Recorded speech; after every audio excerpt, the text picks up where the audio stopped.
Mari kita berdoa.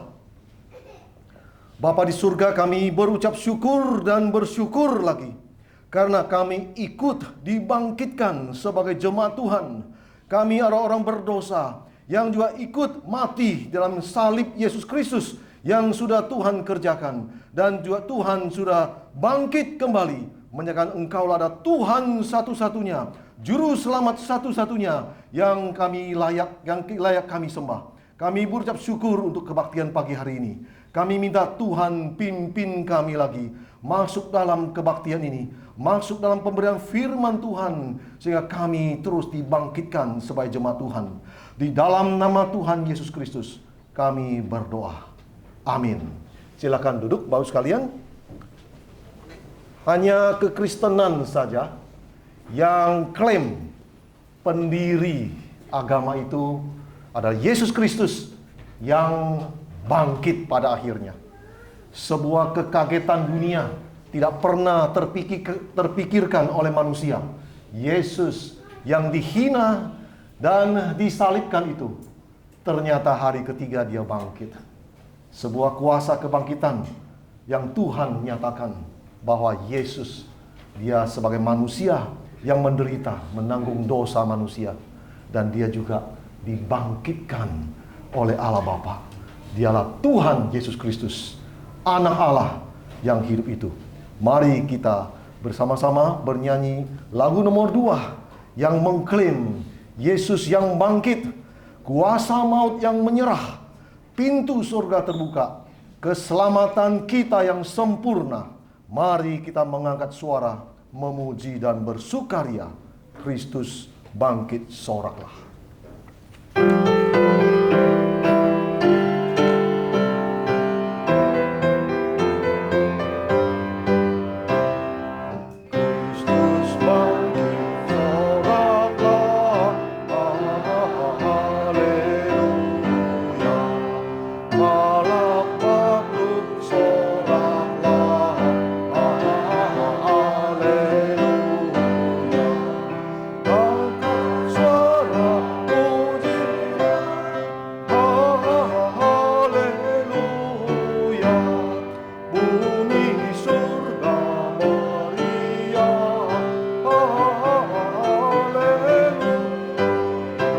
Saja. Raja mulia bangkitlah, haleluya.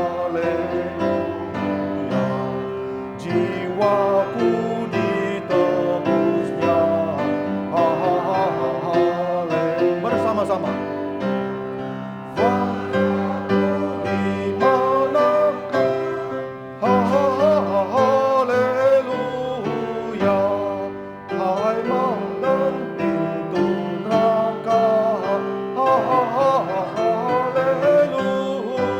wanita saja.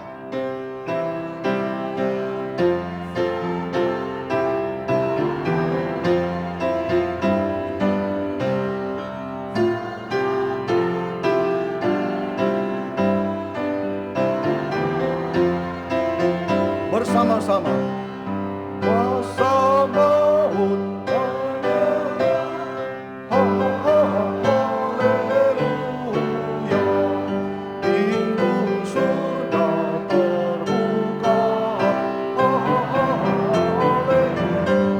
sama. Kini ku mau ikut Yesus, haleluya. Ikut dia maju terus, haleluya. Turut dan Tuhan,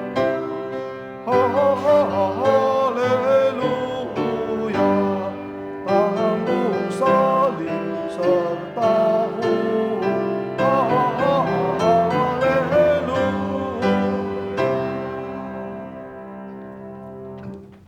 Mari kita bersama-sama membuka kitab suci atau bisa lihat di layar. Kita akan membacakan firman Tuhan dari 1 Samuel 2 ayat 1 sampai dengan 8. Yang membawa kitab suci itu nanti yang menjorok ke kanan, yang masuk ke kanan itu jemaat yang membaca. Saya membaca yang sebelah kiri, yang menjorok ke kiri. Nanti ada dibedakan tulisan kuning itu yang jemaat yang membaca. Saya akan membaca 1 Samuel 2 ayat 1 sampai dengan 8 yang tulisan putih. Saya akan membaca, Bapak Ibu membaca yang kuning. Lalu berdoalah Hana, katanya,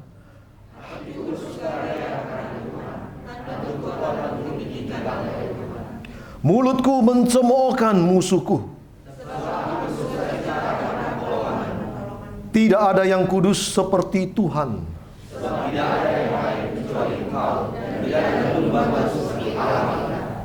Janganlah kamu selalu berkata sombong. Karena Tuhan itu Allah yang maha tahu. Busur pada pahlawan telah patah. Siapa yang kenyang dahulu sekarang menyewakan dirinya karena makanan.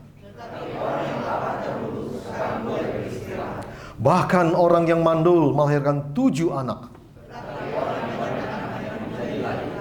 Tuhan mematikan dan menghidupkan. Tuhan membuat miskin dan membuat kaya. Ia menegakkan orang yang hina dari dalam debu, untuk mendudukan dia bersama-sama dengan para mangsawan.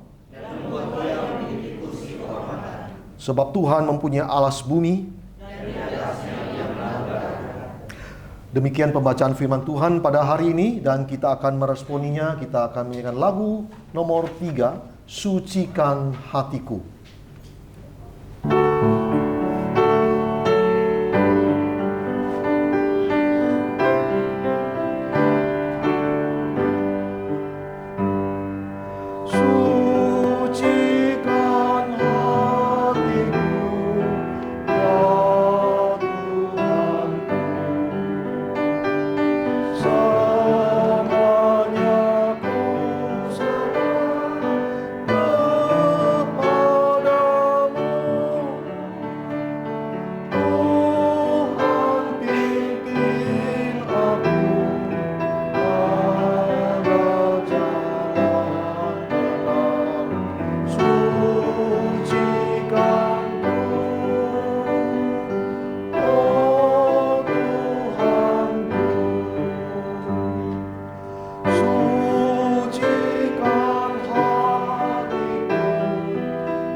Ya, selamat pagi Bapak Ibu sekalian. Selamat pagi, selamat datang dalam ibadah kebaktian Paskah pada hari ini di Emery Pontianak.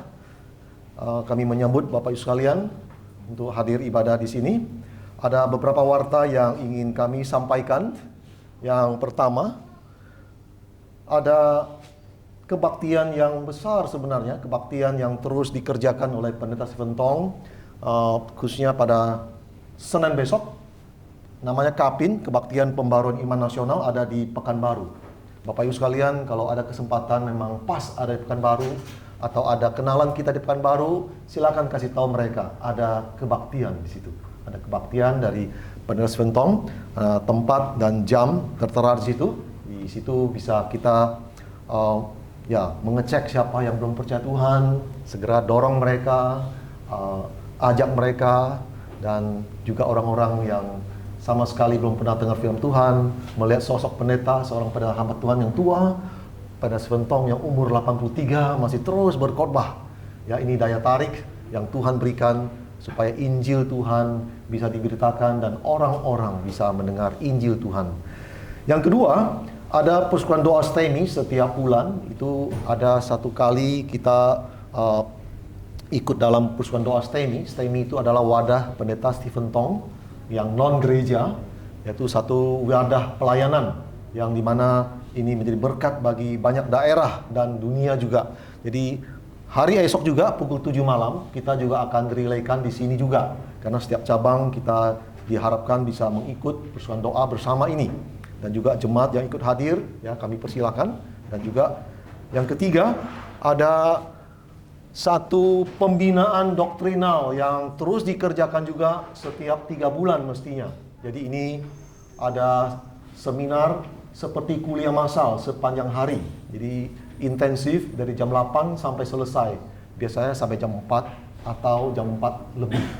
Lebihnya bisa lebih sedikit atau bisa lebih banyak. Jadi kita harusnya ikut sampai habis, karena justru yang terakhir itu yang paling bagus. Ya, jadi ini adalah speak namanya, ya, tiap 3 bulan sekali. Jadi jangan bosan-bosan kalau dari kami ada yang WA Bapak Ibu dari gereja lain, ya, mungkin jemaat yang lain dari gereja lain kami WA terus setiap 3 bulan. Ya, jangan merasa terganggu, harus merasa diberkati. Kok ada yang kasih tahu saya? Ya, bersyukur terus karena ini terbuka untuk semua gereja, semua orang yang ingin belajar doktrin.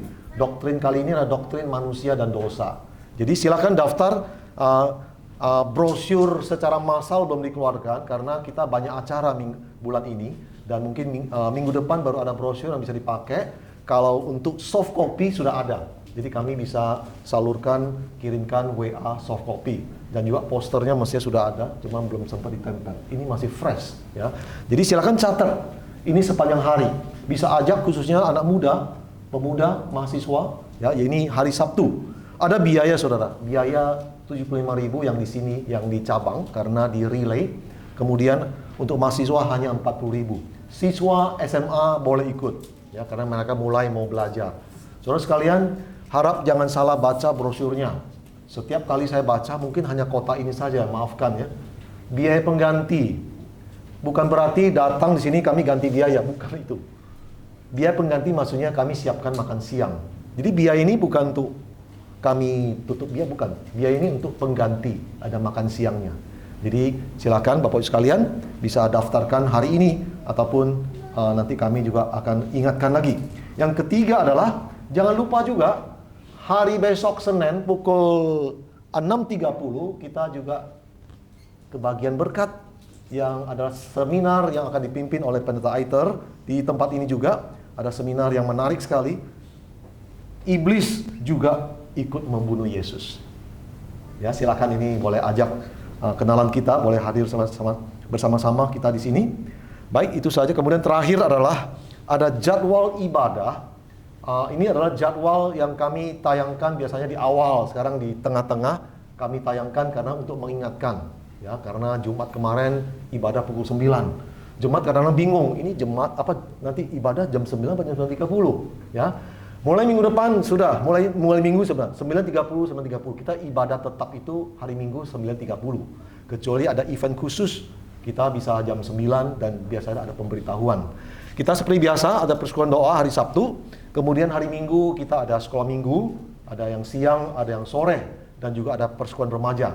Silakan Bapak Ibu sekalian bisa juga membawa anak-anak boleh untuk ikut sekolah minggu. Sekolah minggu ini menggunakan kurikulum Show Me Jesus.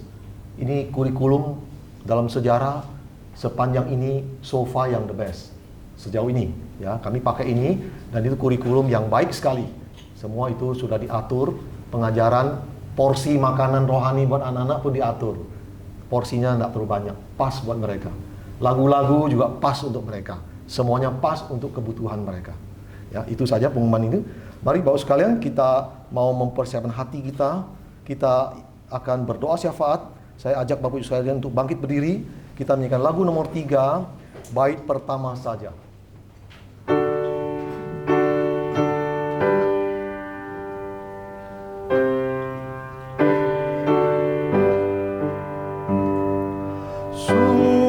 Sucikan hatiku, ya Tuhanku, semuanya ku serahkan kepadamu. Tuhan pimpin aku pada jalan benar, sucikanku, oh Tuhanku. Mari Bapak Ibu sekalian kita berdoa bersama-sama. Kita berucap syukur karena Tuhan memberikan kita iman. Iman dalam anugerah Tuhan. Tuhan berikan kita bisa percaya kepada Tuhan Yesus Kristus. Tuhan Yesus Kristus yang menebus dosa kita, mati dan bangkit dan mengalahkan maut itu. Dan Tuhan berikan kepada kita iman, yaitu iman percaya kepada Tuhan Yesus Kristus. Mari sama-sama kita bersyukur, berdoa. Bapa di surga, kami bersyukur dalam hidup kami. Kami tidak pernah terpikirkan Tuhan bisa memanggil kami. Dan Tuhan juga memberikan kami iman, boleh percaya kepada Tuhan Yesus Kristus. Kami orang berdosa yang sudah sesat. Kami adalah orang berdosa yang sudah diikat oleh kuasa dosa dan kuasa maut. Tapi Tuhan dengan belas kasihan Tuhan, dengan keajaiban yang Tuhan berikan kepada kami, Tuhan memanggil kami, dan Tuhan membersihkan kami, dan Tuhan membawa kami untuk bergabung dalam keluarga Tuhan. Kami bersyukur kami diberikan iman yang boleh percaya kepada Tuhan Yesus Kristus. Tuhan Yesus Kristus yang mati bagi kami. Tuhan Yesus Kristus yang menanggung hukuman kami, mati di kayu salib dan bangkit dari antara mati. Dan kami bersyukur Yesus Kristus yang juga naik ke surga. Kami bersyukur di mana kami tiada henti kebaikan Tuhan yang ajaib yang terus menyertai kami sejak kami dipanggil Tuhan. Biar Tuhan juga menolong kami. Hidup kami bersyukur kepada Tuhan. Dalam nama Tuhan Yesus Kristus kami berdoa. Amin.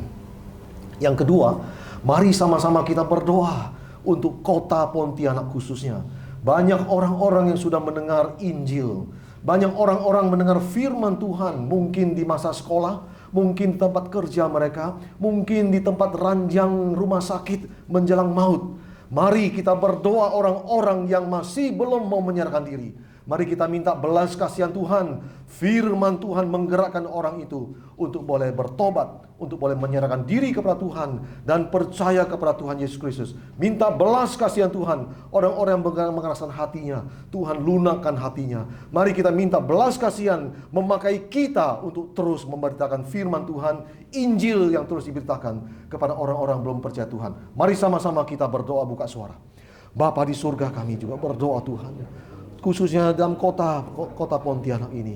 Yang kami kasihi ada jiwa-jiwa yang banyak, yang pernah kami injili, yang pernah mendengar firman Tuhan, yang pernah mendengar khotbah-khotbah baik di dalam media sosial maupun orang-orang yang sengaja khusus untuk memberitakan kepada mereka. Mereka sudah mendengar, mereka menghina Tuhan. Mereka sudah mendengar firman Tuhan, mereka menolak Injil Tuhan. Kami memohon belas kasihan Tuhan. Biar Tuhan berikan kami hati yang terus bersabar, terus rajin untuk mendengar firman Tuhan. Tuhan menolong mereka, terlebih lagi mereka yang sudah lama mendengar firman Tuhan. Mereka begitu keras hatinya. Kami berdoa Tuhan, kami sangat sedih kalau kami melihat jiwa-jiwa yang harus binasa. Kami minta Tuhan, gerakkanlah hati mereka, lunakkanlah hati mereka yang sudah begitu keras, dan juga khususnya bagi mereka yang menjelang kematian, yang sudah diberikan Injil, yang sudah berkali-kali sudah diinjili, tapi hati mereka masih terlalu keras. Kami percaya Tuhan bekerja dengan waktu Tuhan. Kami juga percaya Tuhan bekerja melalui setiap kami yang memberikan firman. Kami tahu Roh-Mu yang terus bekerja, hati orang akan lunak. Kami terus berdoa Tuhan, belas kasihan Tuhan saja kepada orang-orang yang masih belum percaya Tuhan. Dengar doa kami Tuhan, dengar juga seruan kami untuk jiwa-jiwa yang belum percaya. Dengar kami berdoa Tuhan, ada jiwa-jiwa yang perlu ditolong oleh Tuhan. Dalam nama Tuhan Yesus Kristus kami berdoa. Yang berikutnya kita juga doakan pelayanan Kapin, kebaktian pembangunan iman nasional ini di Pekanbaru pada hari Senin mendatang. Kita minta Tuhan menyertai Pendeta Stephen Tong yang sudah berumur lanjut. Saya minta wanita yang berdoa untuk Pak Pendeta Stephen Tong, biar Tuhan dengan kuasa Tuhan mengurapi beliau, dengan kuasa Tuhan dan kekuatan fisik Tuhan berikan, dan kuasa Tuhan mempertobatkan jiwa-jiwa baru. Yang laki-laki, mari kita berdoa di lapangan, persiapan, dan khususnya orang-orang yang membawa jiwa-jiwa. Kita berdoa, laki-laki yang berdoa, minta Tuhan menunjukkan orang-orang yang berhumas, mengajak orang-orang yang tepat, orang-orang sedang menantikan Tuhan. Mari sama-sama kita buka suara, kita berdoa. Bapa di surga, kami juga berdoa Tuhan. Kami juga memohon belas kasihan Tuhan. Di tempat Pekanbaru itu ada pelayanan Injil, ada Injil yang diberitakan, ada belas kasihan Tuhan yang Tuhan ingin beritakan, yaitu ada pengampunan dosa, ada pengampunan dosa dan anugerah Tuhan. Kami berdoa Tuhan, Tuhan menggerakkan orang-orang panitia yang bekerja di sana, yang khususnya mengajak jiwa-jiwa yang berhumas, biar Tuhan tunjukkan jalan, tunjukkan orang-orang yang akan dikunjungi. Mereka banyak menerima brosur, mereka buang. Mereka menerima berita dari WA, mereka abaikan. Tapi ada orang, ada momen, ada kesempatan Tuhan menemukan orang-orang yang tepat. Tuhan panggil mereka untuk mendengar Injil. Tuhan memberikan keselamatan kepada orang-orang itu. Kami berdoa Tuhan, di Pekanbaru masih banyak orang-orang yang belum percaya Tuhan. Kami berdoa Tuhan, banyak orang-orang Kristen yang belum bertobat. Kami berdoa Tuhan, banyak orang-orang yang sedang menantikan Tuhan berbicara dan menegur dia. Kami berdoa Tuhan, ada orang-orang yang begitu haus akan firman Tuhan. Kami berdoa Tuhan, menyerahkan kebaktian ini ke dalam tangan kasih Tuhan. Iblis, menyingkirlah engkau. Iblis, engkau hanya mendengar dan tidak boleh mengganggu. Iblis, singkir engkau, biar firman tidak boleh diganggu, untuk bisa didengar orang-orang yang sudah disiapkan Tuhan. Kami berdoa dalam nama Tuhan Yesus. Tuhan, terima kasih. Kami berdoa dengan kerendahan hati, dengan hati yang sedih kami berdoa. Biar Tuhan mendengar doa kami, seru-seruan kami, meminta permohonan kami. Biar Tuhan mendengar doa-doa kami yang tidak sempurna. Di dalam nama Tuhan Yesus Kristus, Tuhan dan Juru Selamat kami yang hidup. Amin. Silakan duduk, Bapak sekalian. Kita bersyukur ada kedatangan seorang pendeta yang terkenal. Saya kasih label ya, pendeta YouTuber dari Rominjili. Hari ini beda langsung. Nah, saya tadi diminta Pak Aiter, bisa set up nggak? Setting syuting YouTube. Bisa aja. Apa yang nggak mungkin bisa? Apa yang tidak bisa sih? Atur aja. Ya, ke orang Pontianak, atur aja. Ya, saya sudah nggak sempat lagi setup begini. Ya, tadi lagi kejar-kejar anak kecil. Ya, kita pagi-pagi kerjanya bukan potong rumput, cari jiwa kecil. Ya, puji Tuhan kita bisa masuk YouTube, termasuk saya dimasukin. Ya. Jadi Bapak sekalian, kita bersyukur, nanti kita pasti dapat berkat dari Pendeta Aiter yang sudah tidak asing lagi. Beliau adalah gembala sidang di kota Surabaya. Beliau adalah orang yang keliling-keliling terus membawa Injil, memberikan Injil dari anak kecil sampai dewasa. Selanjutnya saya serahkan kepada Pak Aiter, kita nyanyi lagu nomor 3, bait ketiga saja.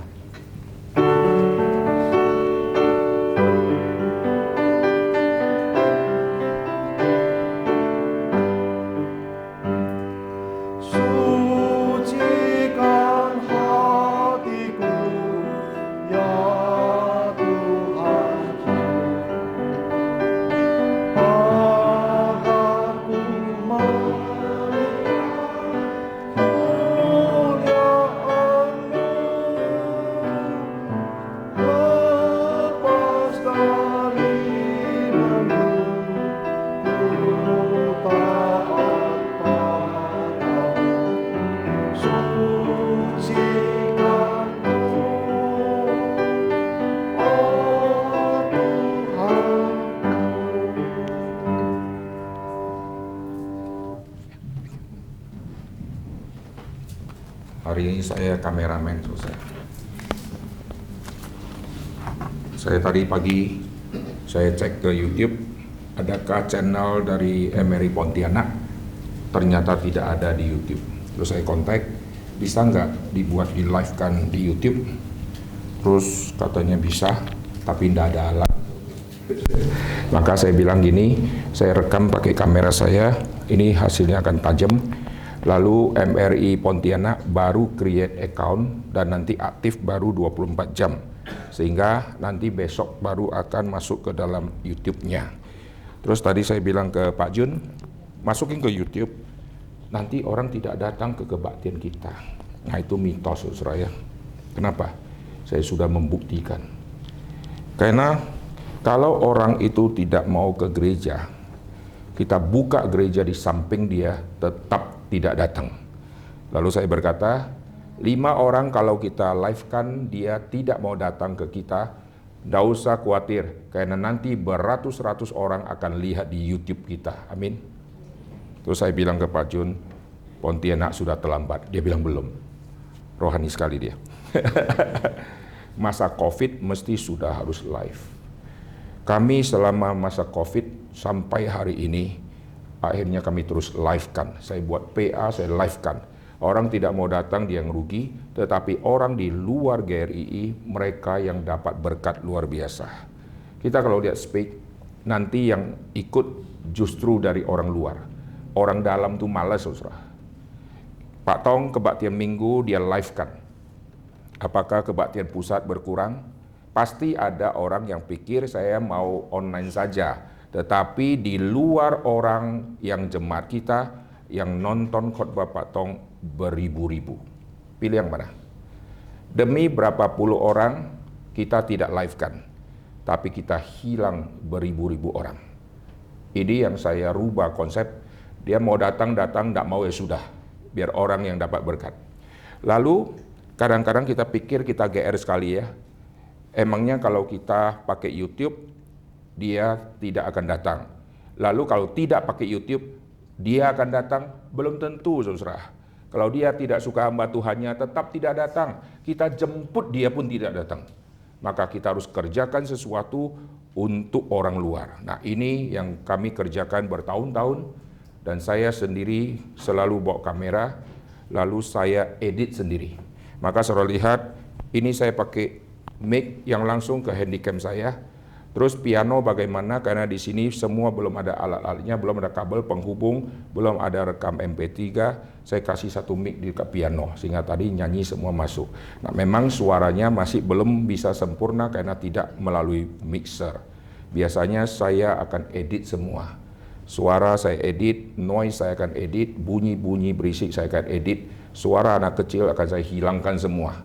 Kami kalau rekaman di outdoor ada suara burung, suara mobil lewat, suara klakson, saya hilangkan semua. Saya khotbah di kedukaan, ada suara di sebelah, cueng, cueng, hilang semua itu. Lalu di sebelah main musik keyboard dengan drum yang begitu keras, nanti saya buat hilang semua. Nah itu khotbah di kedukaan. Ini saatnya Injil firman bisa tersebar ke seluruh muka bumi. Ini zamannya, karena medsos. Siapa yang sangka kita khotbah sekarang orang Jerman nanti bisa nonton? Kalau dulu bagaimana saya sebarkan khotbah sampai ke Jerman, tidak bisa. Lalu kuliah-kuliah dari profesor-profesor di Amerika sekarang sudah di-open. Seluruh dunia bisa menyaksikan, tidak ada lagi yang rahasia. Dan Injil harus cepat sebar, firman Tuhan harus cepat sebar.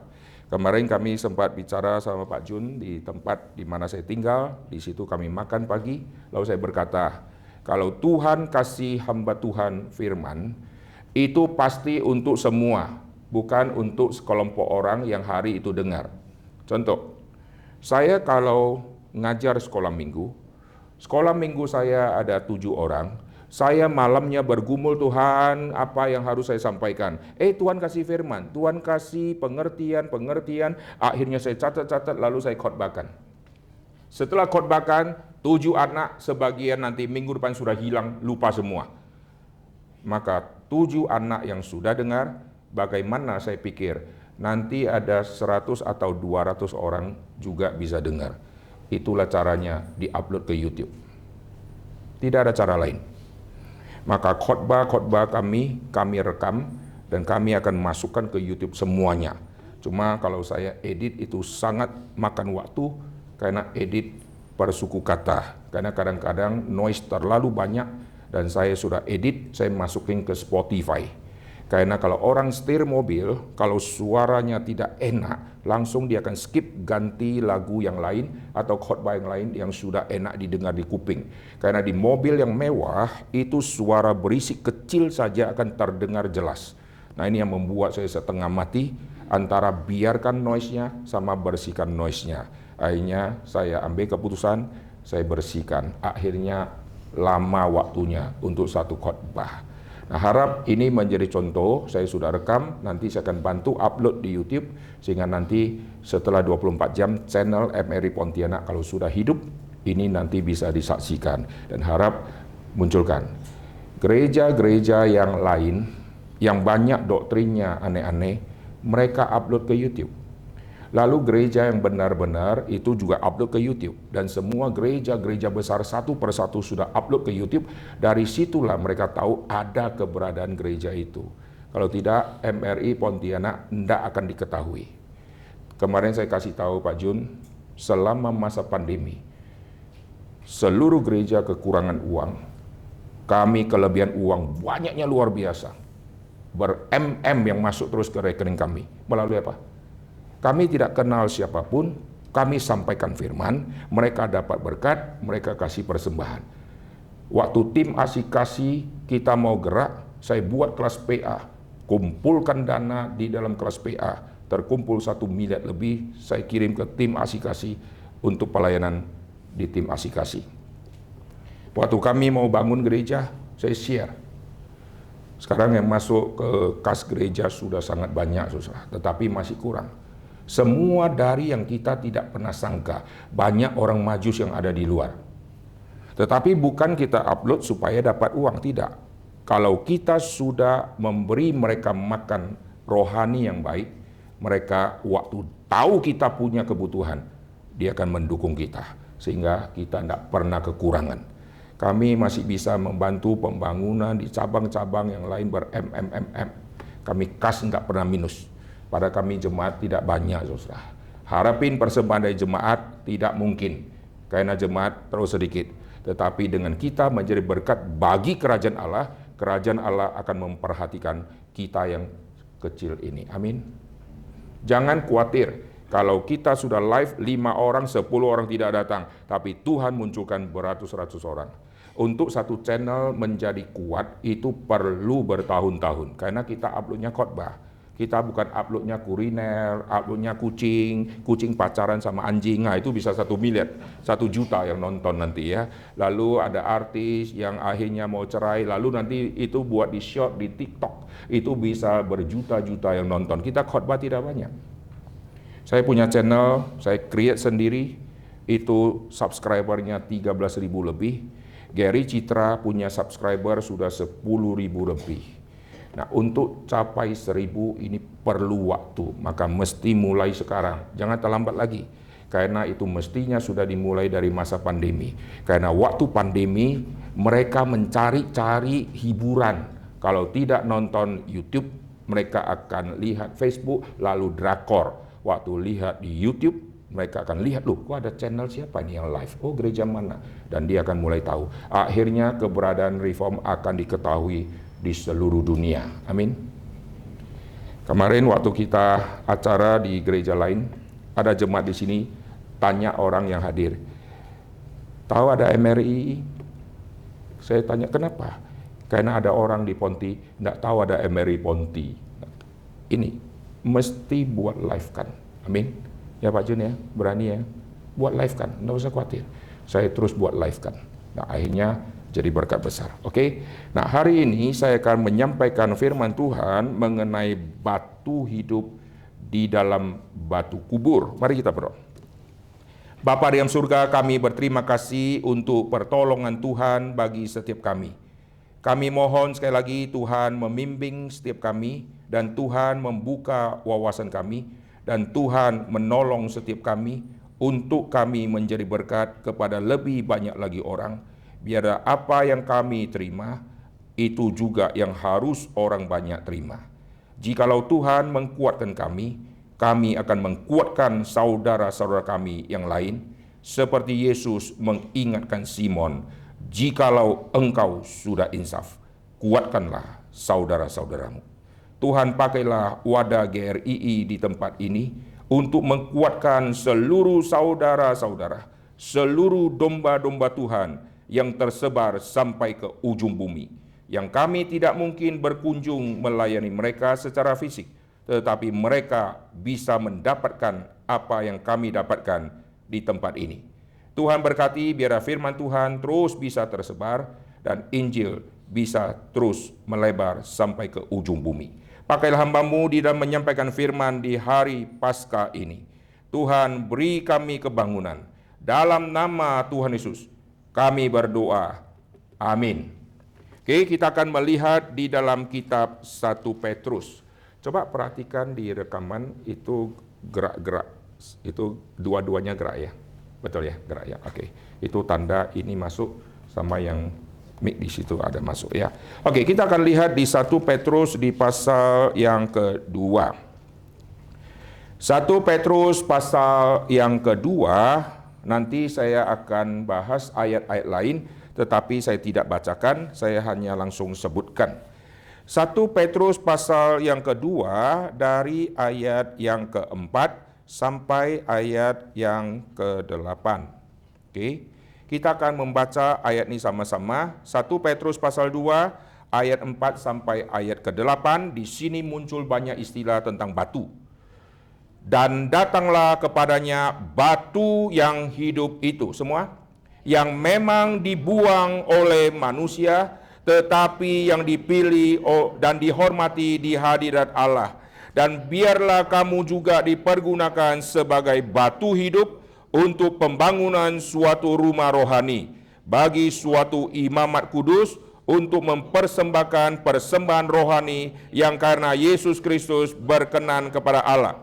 Sebab ada tertulis dalam kitab suci, sesungguhnya aku meletakkan di Sion sebuah batu yang terpilih, sebuah batu penjuru yang mahal, dan siapa yang percaya kepadanya tidak akan dipermalukan.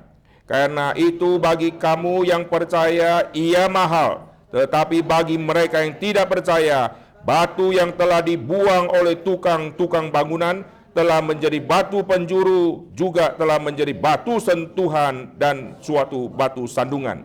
Mereka tersandung padanya karena mereka tidak taat kepada firman Allah, dan untuk itu mereka juga telah disediakan.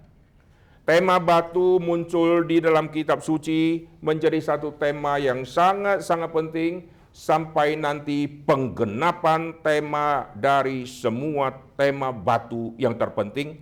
Itulah yang kita baca ini.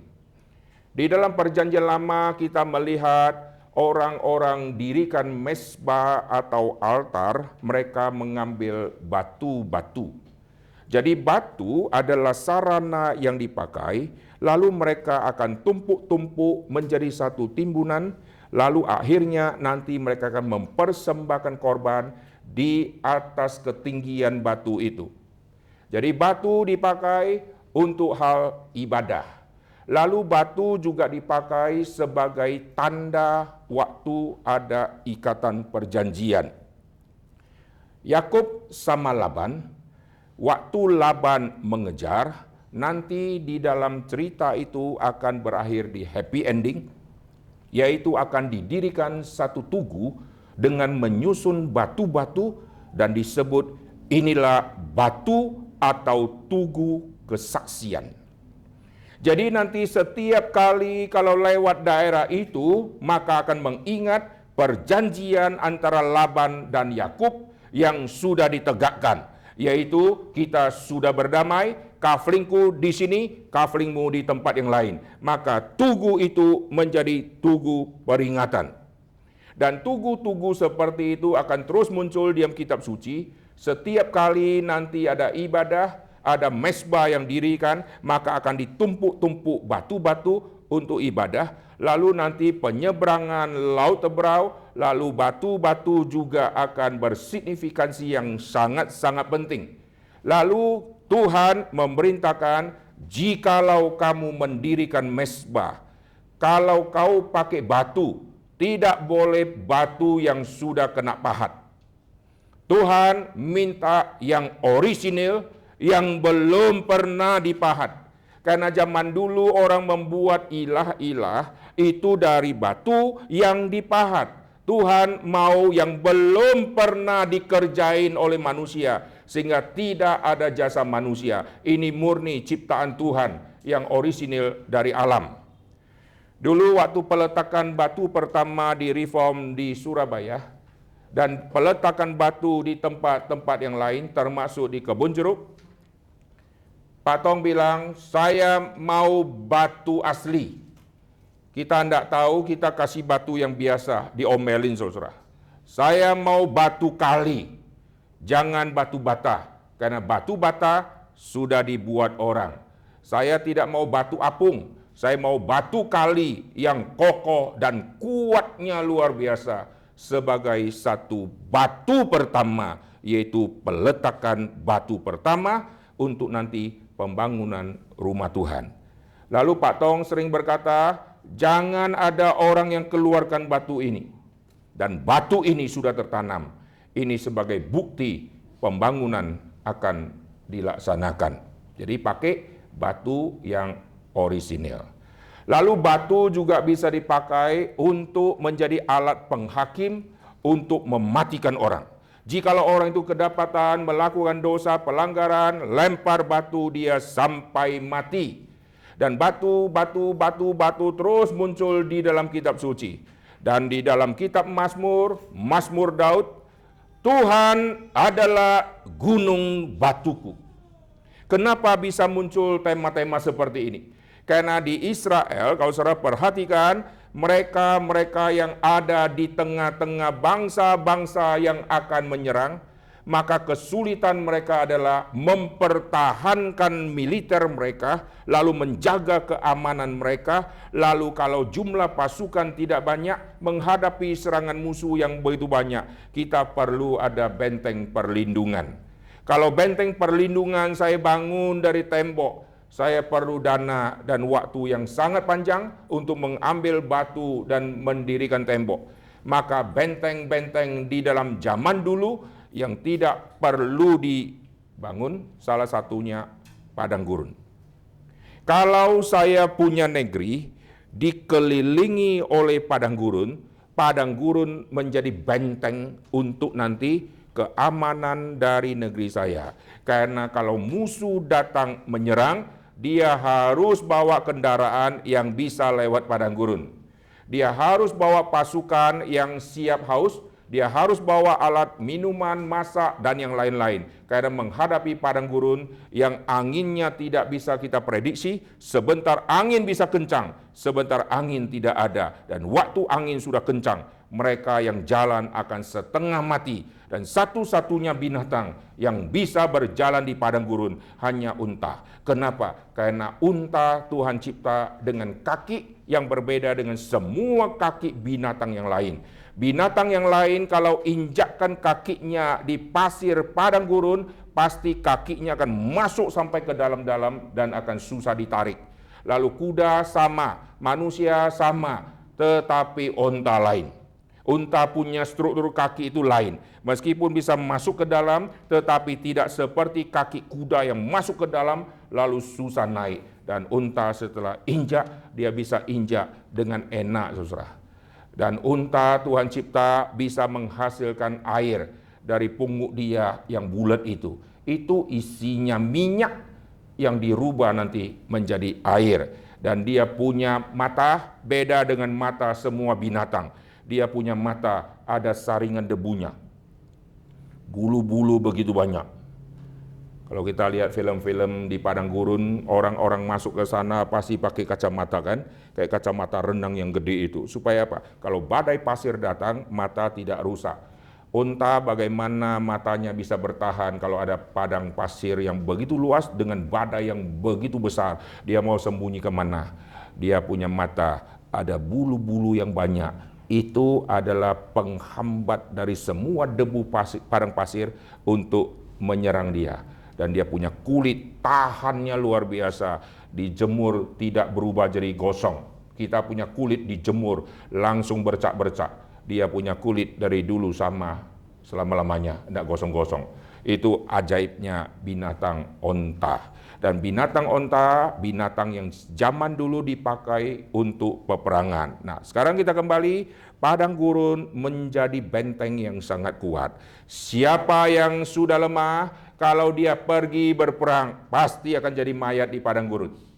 Siapa yang waktu berangkat kuat, begitu lewat padang gurun yang begitu luas, tenaga sudah habis, mau bertempur, sudah ngos-ngosan, penyakit sudah muncul, tinggal dibunuh mati setelah lewat padang gurun. Lalu pertahanan yang kedua adalah air. Jikalau saya punya negeri, ada laut yang begitu besar dengan ombak yang begitu mengerikan, maka itu pertahanan. Oleh sebab itu, negara-negara tertentu membuat penjara di sekeliling dia adalah air. Nusa Kambangan juga dikelilingi oleh air. Dan daerah Nusa Kambangan ada satu sisi yang menghadap ke lautan yang begitu luas. Saya sudah ke sana berkali-kali, dan di situ ada pisaunya tentara, kayak pisau itu Rambo itu, dicolok ke batu, sangat gede sekali pisaunya, dan batu-batu yang begitu besar-besar yang ada di situ dengan pisau yang dicolok ke situ, dan di bawahnya itu ombak itu menghantam batu begitu keras. Siapa yang bisa melarikan diri dari sana? Tidak mungkin, pasti mati. Lalu sisi yang lain yang ombaknya tidak begitu besar, tetapi dipercaya daerah sana ada ikan-ikan yang bisa memangsa manusia. Maka disitulah dibuat penjara. Lalu penjara kita bisa lihat juga yang ada dari San Francisco, bisa lihat ke depan. Itu penjara yang paling ketat di zaman dulu. Sehingga ada film The Rock. Siapa yang sudah masuk ke situ, matilah kau, gitu kan. Tetapi ada orang yang pernah bobol dan pernah melarikan diri. Itu penjara yang sangat kejam, yang tidak manusiawi, akhirnya ditutup karena melanggar hak asasi manusia, dan penjara itu dikelilingi oleh air, oleh lautan, dan ombak, dan ikan-ikan pemangsa manusia. Maka tidak usah kasih tentara di pinggir-pinggir pantai, tidak perlu, silakan lu lari, lu mau cemplung mati. Maka pernah ada yang melarikan diri. Dan waktu mereka melarikan diri, mereka memakai cara-cara yang luar biasa. Saudara bisa lihat di YouTube bagaimana cara melarikan diri untuk persiapan kalau saudara dipenjarakan. Mereka hebat sekali ya, dan itu menjadi kisah nyata, dan ada yang sudah melarikan diri belum pernah ketemu sampai hari ini. Tidak tahu sudah mati atau belum, tetapi waktu difilmkan film itu betul-betul luar biasa. Kepala penjara di sana, pengawas-pengawas di sana bisa dikibulin.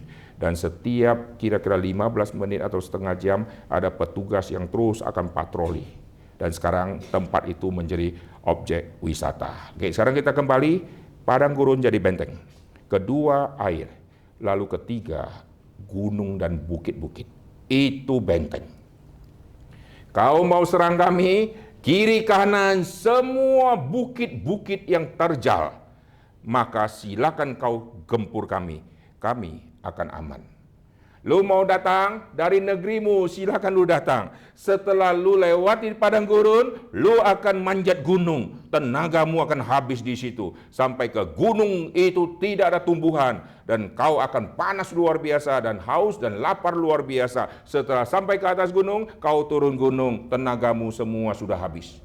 Maka karena zaman dulu pemandangannya adalah bukit-bukit batu, kita ada di sisi sini, musuh ada di sisi sana. Musuh tidak pernah akan bisa melihat kita, musuh hanya bisa melihat kita jikalau dia melewati gunung batu itu. Maka tema itulah yang dipakai, Tuhan gunung batuku, Tuhan bentengku, Tuhan perlindunganku. Tidak usah kita bangun gunung, Tuhan gunung batuku, dan Tuhan yang menjaga setiap umat-umat Tuhan.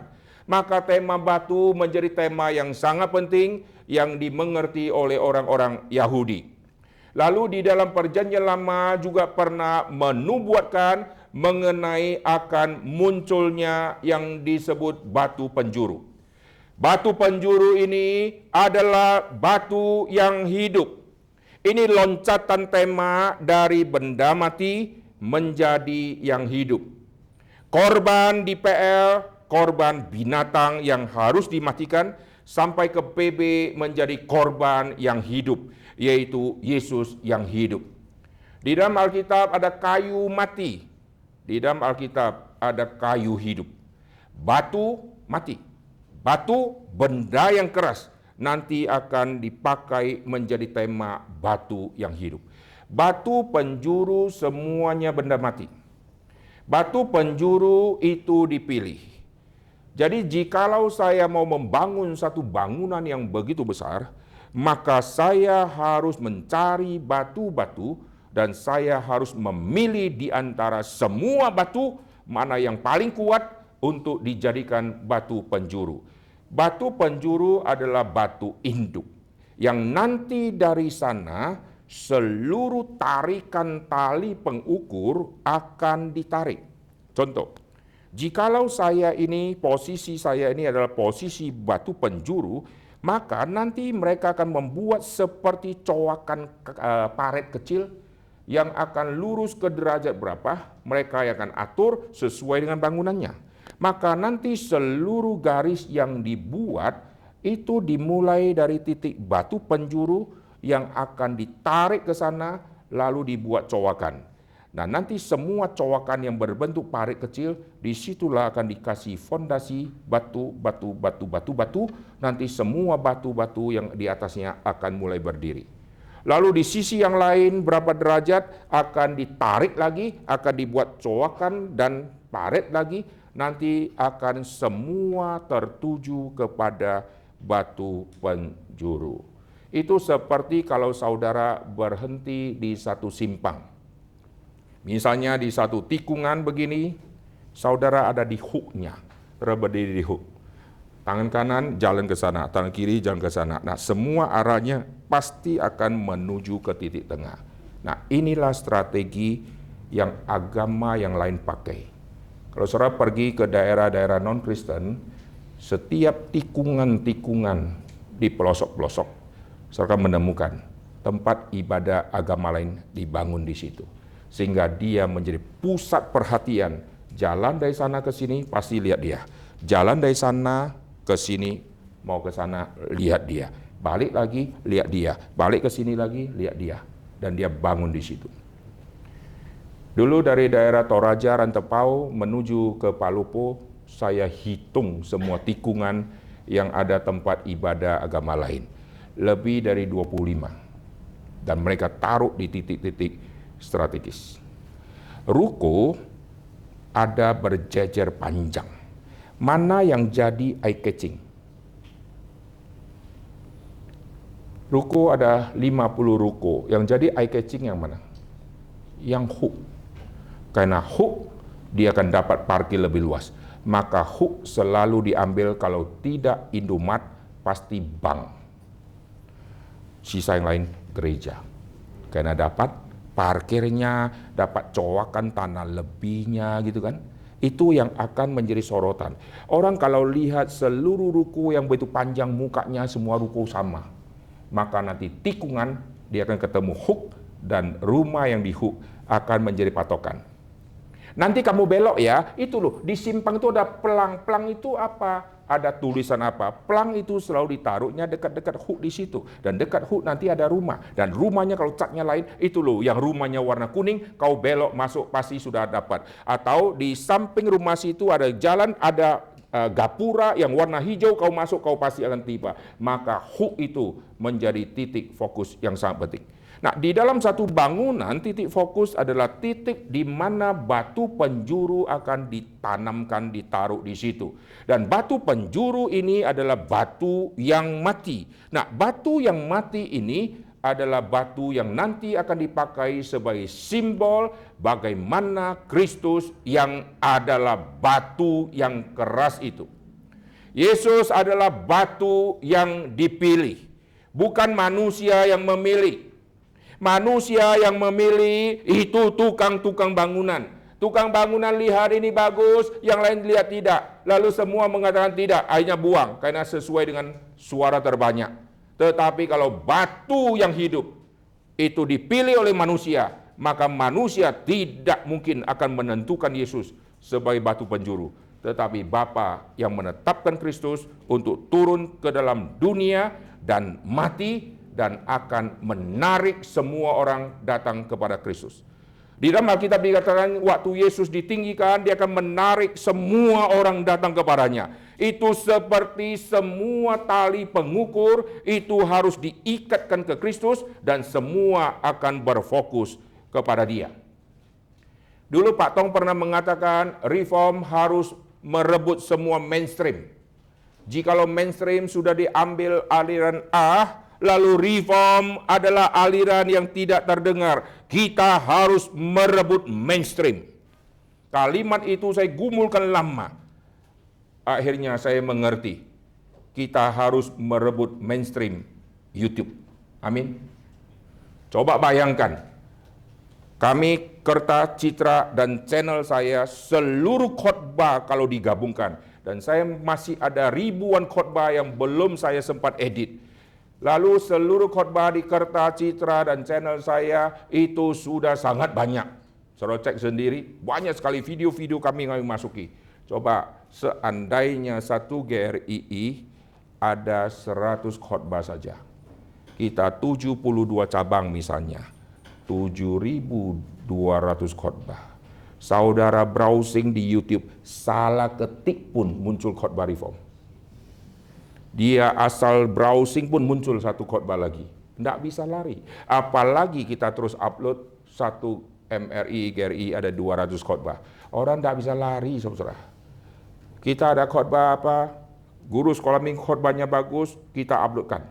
Lalu ada hamba Tuhan khotbah bagus, kita uploadkan. Karena kenapa kita tidak mau uploadkan? Itu firman Tuhan. Firman untuk semua. Anda usah takut. Lalu orang akan dapat berkat. Siapa yang sangka ada orang yang sedang bergumul satu tema di satu pelosok, lalu dia berdoa kepada Tuhan, lalu setelah itu dia iseng-iseng buka YouTube. Tuhan arahkan tangannya, akhirnya waktu dia scroll, ketemu khotbah, dan waktu dia dengar, dia akhirnya mengerti. Coba bayangkan ada orang yang malam ini mau bunuh diri. Sebelum bunuh diri, dia mau lampiaskan semua keinginan duniawi. Dia mau nonton sampai jamnya tiba, jam 12 malam. Saya akan bunuh diri. Lalu dia lihat YouTube. Siapa yang sangka nanti waktu dia buka YouTube, ketemu khotbah saya, bolehkah bunuh diri? Setelah dia nonton, dia batalkan bunuh diri. Siapa yang sangka, saudara? Dulu saya di kelas PA saya umumkan. Saya harap khotbah yang saya upload di YouTube ada orang yang malam tidak bisa tidur dan gelisah luar biasa karena dia ada pergumulan sangat berat dan harap melalui khotbah-khotbah kita dia dengar dan dia dicelikkan. Setelah PA selesai, waktu itu ada satu bapak orang baru dia datang. Setelah selesai dia maju ke depan, dia ketemu saya. Pak Peter, sayalah orangnya. Loh, maksudnya apa?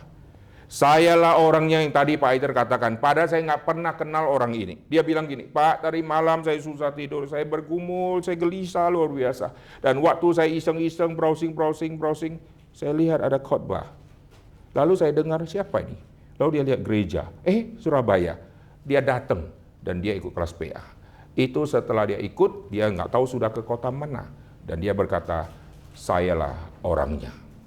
Terus pernah ada satu bapak, ditemani satu bapak lagi datang ke kebaktian. Waktu dia datang, dia bingung-bingung karena dia nggak tahu di lantai berapa. Dia cari-cari, ketemu.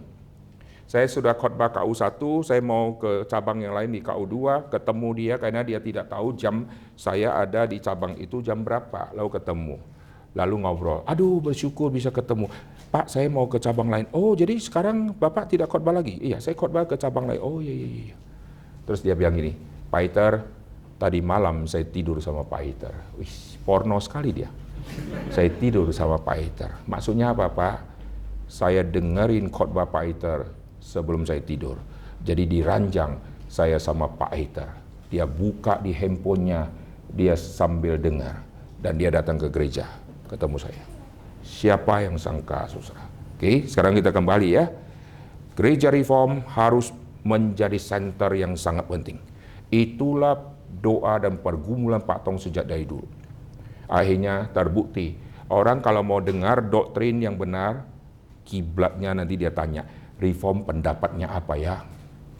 Mau tahu sesuatu, Reform pendapatnya apa ya? Reform sudah menjadi satu teladan untuk banyak gereja-gereja. Dan jikalau kita bisa menarik semua dan bisa menguasai dunia medsos dengan isi khotbah dari semua cabang yang begitu banyak, kita akan merebut mainstream. Karena banyak gereja yang upload itu pendeta-pendeta besarnya. Dan mereka upload acara gereja pakai channel nama pribadi. Saya bisa tahu semua pendapatan orang yang masuk ke YouTube. Dan saya tahu mereka dapat berapa. Semua pendeta-pendeta yang pakai channel pribadi lalu upload acara gereja secara live, itu semua masuk channel pribadi, semua dapat uang dari YouTube, dan itu dapatnya mereka banyaknya luar biasa.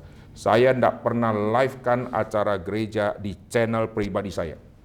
Di channel pribadi saya itu khotbah yang kadang-kadang sudah lama, saya edit, saya masukkan supaya orang dapat berkat. Tapi yang live langsung saya selalu pakai channel gereja. Dan pendeta-pendeta yang begitu banyak mereka live-kan di channel pribadi. Saya bisa tahu mereka dapat berapa. Dan ada yang dapat banyaknya luar biasa. Jemaat masih tidak tahu itu. Oke, sekarang kita kembali ya. Batu penjuru. Nah, perhatikan kembali di 1 Petrus pasal kedua. Di 1 Petrus pasal kedua, inilah bagian batu dengan begitu banyak istilah. Lihat di ayat keempat, batu yang hidup. Oke. Lalu perhatikan ayat kelima, batu hidup untuk pembangunan suatu rumah rohani. Bukan lagi batu-batu untuk bangunan fisik. Lalu kita lihat ayat ke-6, meletakkan di Sion sebuah batu yang terpilih. Batu penjuru yang mahal. Ayat ke-7, batu yang telah dibuang. Batu penjuru, batu sentuhan, batu sandungan. Ini semua ada di dalam diri Tuhan Yesus. Yesus batu penjuru, Yesus juga batu sandungan. Di dalam Alkitab kita melihat Yesus berkhotbah menguatkan banyak orang, dan Yesus berkhotbah menggoncangkan banyak orang. Ini perlu. Mengkuatkan sekaligus menggoncangkan. Batu penjuru sekaligus batu sandungan. Bagi orang yang tidak mau dengar firman, maka jadi batu sandungan. Bagi orang yang percaya, maka itu jadi batu yang hidup dan batu penjuru. Bagi orang yang mau dikoreksi, itu menjadi firman yang hidup. Bagi orang yang tidak mau dikoreksi, itu khotbah menjadi menggoncangkan iman. Yesus, perkataanmu ini menggoncangkan mereka dan menggoncangkan kami. Itu harus, dan saya sudah khotbahkan tema tentang goncangan iman di GKII Hebron, dan itu mereka sudah upload ke YouTube dan yang lihat sudah lumayan, saudara. Kita kembali tentang batu yang hidup. Perhatikan tema kita, batu yang hidup itu di dalam batu kubur. Waktu saya ke Israel dan sebelum ke Israel, saya memperhatikan itu Israel seperti apa. Dan saya perhatikan kubur, dan saya melihat ada kuburan yang dipercaya oleh orang Protestan, yaitu kuburan Yesus, dan ada lubang yang tidak besar, kita masuk harus bongkokkan badan, dan batu yang dipakai untuk tutup kubur dipercaya modelnya agak bulat. Kenapa? Karena kalau saudara perhatikan, itu lokasi yang dekat taman, lalu ada lubang yang disebut kubur, lalu di lubang itu di depannya ada cowakan seperti parit kecil. Dan parit kecil itu seperti rel yang cowak ke dalam. Dan batu kubur itu di rel itu, sehingga enggak usah angkat-angkat dia. tinggal gulingkan. Maka di Alkitab tulis, siapa yang akan gulingkan? Kalau batu di PL untuk tutup sumur, bukan gulingkan, tetapi buka. Karena sumur mulutnya modelnya begini, kalau batu dipakai untuk tutup, maka batu yang lempengan besar waktu tutup begini. Kalau buka sedikit digeser begini. Oke? Maka kalau mau buka semua, ya lepaskan dia. Tetapi batu kubur bukan dicabut, digulingkan. Jadi mereka akan mendorong, nanti batu itu akan muter-muter melalui lubang rel tadi, lalu akan tutup. Dan waktu lubang itu sudah ditutup, dari dalam tidak bisa dorong. Karena dari dalam itu cuma terlihat begini, kita kalau mau dorong begini, tenaga kita nggak cukup. Karena lubang masuknya tidak besar. Kalau lubang masuknya kayak goa besar, kita masih bisa tangan begini loh. Tapi lubangnya kecil, hanya satu badan kita masuk. Jadi cuma kira-kira begini, saudara mau dorong gimana gitu. Kayak unyil nanti saudara ya, nggak bisa. Nggak ada kekuatan. Dan disegel. Ada lubang di kiri dan di kanan, dan itu dipercaya itulah lubang yang ada kayu yang dicolok atau besi, saya tidak tahu, pokoknya ada lubang yang nanti akan dipakai untuk mengikat. Setelah diikat, maka batu itu tidak mungkin lagi bisa tergerak. Dan itu dijaga oleh tentara. Siapa yang bisa menggulingkan? Saat manusia tidak mungkin bisa membantu menggulingkan, karena manusia kira dia datang untuk berjasa di kuburan. Siapa nanti akan gulingkan? Tidak ada yang bisa gulingkan. Tapi Tuhan melakukan mujizat luar biasa dengan mengutus malaikat, nanti batu akhirnya terguling. Dan model batu yang terguling itu modelnya agak bulat. Nah, waktu saya melihat model batu yang digulingkan yang model agak bulat, saya langsung kepikir roti yang kita pakai di gereja, yang roti perjamuan. Memang di zaman Yesus perjamuan tidak pakai roti bundar, saudara. Mereka pakai roti yang biasa, yang kasar-kasar, kadang-kadang bisa buat agak bundar, kadang-kadang bisa roti yang agak gede, tapi yang tanpa ragi. Tapi waktu saya melihat ada bulatan, langsung saya kebayang roti di mana kita perjamuan, waktu kita pecah-pecahkan. Yesus dikubur di dalam lubang. Waktu Yesus dikubur di dalam lubang, batu yang hidup sekarang ditutup oleh batu yang mati. Waktu batu yang mati mau menutup batu yang hidup itu adalah batu penjuru. Maka kita lihat nanti waktu Yesus yang sudah dinaikkan di atas kayu salib, saat Yesus ditinggikan, dia akan menarik semua. Dan waktu Yesus dimatikan, tidak ada orang bisa masuk. Karena untuk berjumpa dengan Kristus, harus lewati batu itu dulu. Tetapi nanti akhirnya batu itu akan disingkirkan. Waktu batu disingkirkan, manusia coba mau menghampiri, mau cari, tetapi tidak pernah bisa menemukan. Prinsip Alkitab, tidak ada orang yang mencari Tuhan, Tuhan yang mencari manusia. Waktu mereka mau mencari Yesus yang sudah mati dan masih mayat, masuk ke dalam, tidak ada. Nanti Yesus yang muncul di hadapan mereka. Bukan mereka yang cari-cari, ketemu Yesus lagi duduk di bawah pohon. Tidak, saudara. Tidak ada orang yang dengan inisiatif sendiri bisa menemukan Tuhan. Tuhan yang mencari mereka, karena Tuhan yang mati untuk mereka. Lalu Tuhan yang adalah batu penjuru, sekarang menarik kembali, menyusun kembali semua batu-batu kecil yang sudah porak-poranda. Waktu Yesus mengkumpulkan para murid, Yesus memilih 12 rasul, Yesus memilih 70 murid. Ini semua batu-batu. Lalu banyak pengikut-pengikut yang percaya, ini semua batu-batu yang sudah disiapkan untuk nanti ada bangunan rohani. Tetapi Yesus harus mati dulu, karena batu penjuru ini harus ditanam. Batu penjuru ini harus mati, dan Yesus dikubur, dimasukkan ke dalam goa. Dan saat itulah semua batu yang tadi Kristus sudah kumpulkan Malam ini kamu akan tergoncang imannya. Semua batu berserakan. Mereka pergi tidak tahu kemana.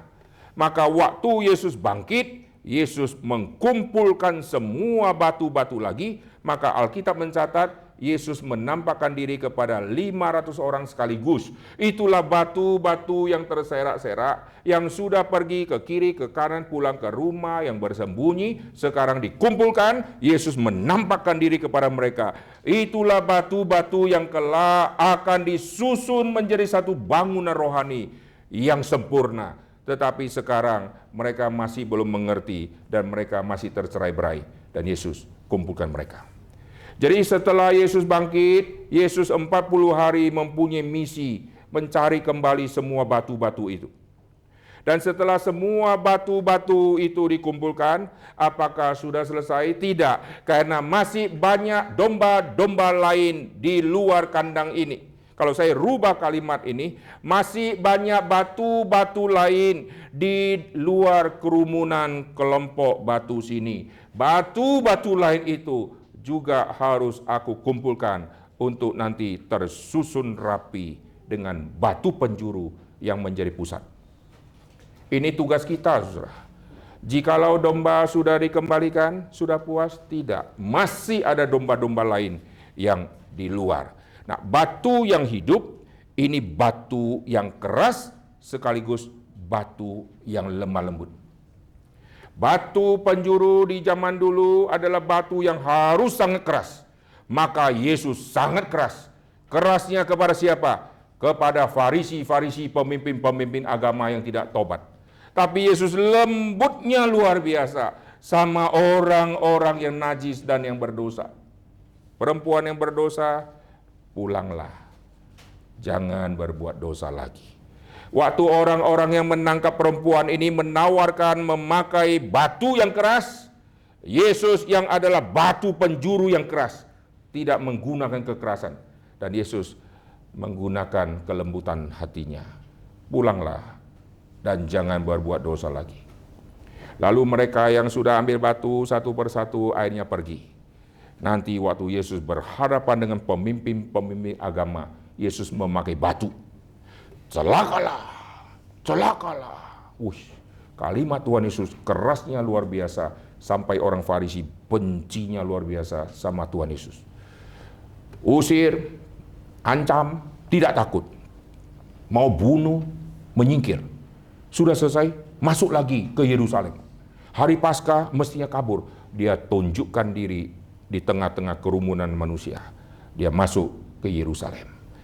Orang yang bagi orang Yahudi auban kayak begini, itulah batu yang lemah lembut.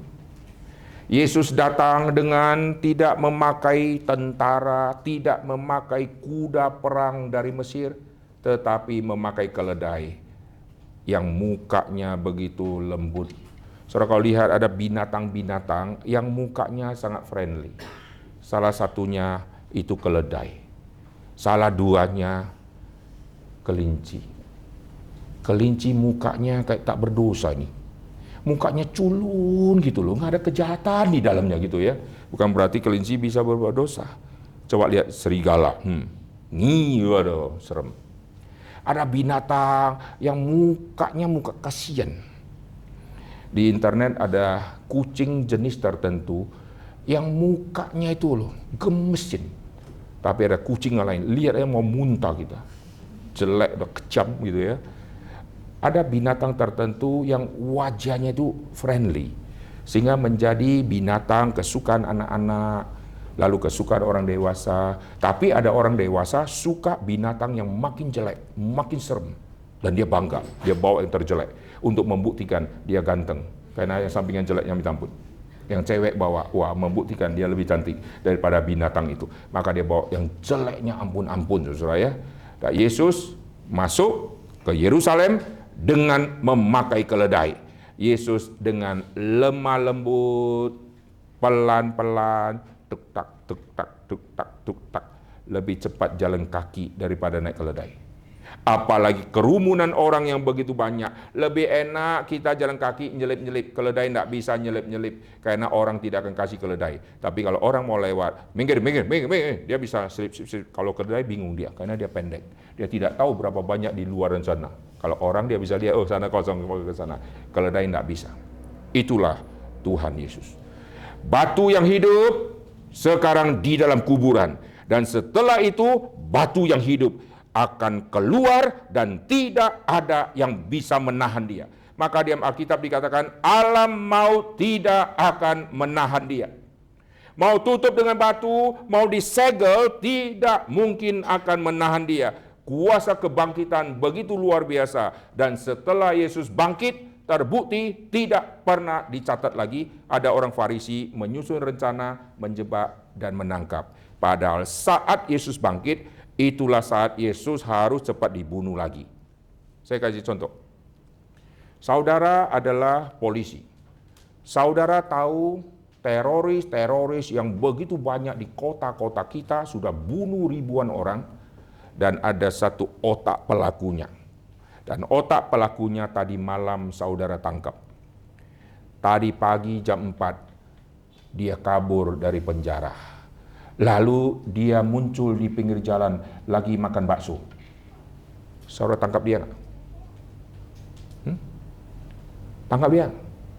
Dia muncul makan kue tiaw di pinggir jalan. Dan dia jalan-jalan gitu ya. Lalu dia mampir ke mall, pilih-pilih baju untuk gantikan baju tahanan dia misalnya. Saudara langsung lapor nggak?